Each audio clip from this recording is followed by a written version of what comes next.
Happy Saturday! So maaga akong nagising ngayon guys kasi may plano akong mag-zumba. So 3 AM pa lang gising na ako, nagkape, nagluto ng kanin habang tulog ang mga bossing ko. Syempre nagluto na rin tayo ng ulam, ganun. O diba, tinolang manok, ayan, sarap! Simpleng luto lang po yan guys at ayan, handa na tayong mag-zumba. At ito na nga, medyo mali-mali yung steps ko dyan guys kasi halos 3 weeks akong hindi nagsusumba.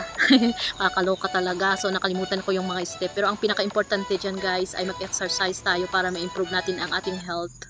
At pasensya na guys kasi kinat ko siya kasi masyado siyang mahaba. So pagkatapos mag-zumba, pinaliguan ko na itong aking junakis at sakto namang dumating ang kanilang lola galing sa Nueva Vizcaya. Aba, kalain mo ba naman? Parang may dalang pandesal. Tignan mo kung gaano ka-excited yung mga junakis ko.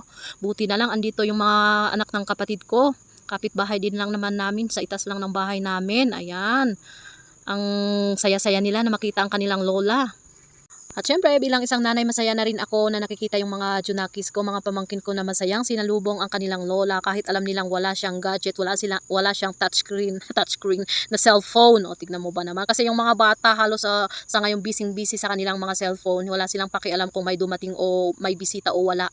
Ayan, apakasimpleng pasalubong si lola pero masarap daw kasi bagong luto yan. Sobrang nakakatuwa talaga na panoorin yung mga ganitong bata, yung tipong na-appreciate nila yung mga simpleng bagay, yung nagugustuhan nila, yung hindi ka madi-disappoint na mag-uwi ng mga pagkain kahit apakasimple lang o gustong-gusto nila. So, sarap talagang magkaroon ng mga anak na ganito, yung tipong ma-appreciate nila yung mga ganitong pagkain, hindi yung puro chichirya, yung soft drinks, tapos yung pagse-cellphone, ganon. So, apakaganda talagang panoorin pag isa ka sa mga magulang na nag-introduce sa kanila ng simpleng buhay at nagturo sa kanila na mag-appreciate kahit simpleng bagay lamang.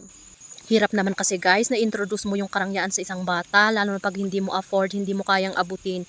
Kasi mas kawawa yung bata pag sila ay lumaki at wala ka na, kasi hindi naman tayo mag forever young, kasi tatanda at tatanda tayo at hindi naman tayo sasama ka sa kanila forever. So kailangan talagang sanayin natin yung mga anak natin na marunong mag-appreciate at marunong mamaluktot pag maiksi ang kumot, ganon.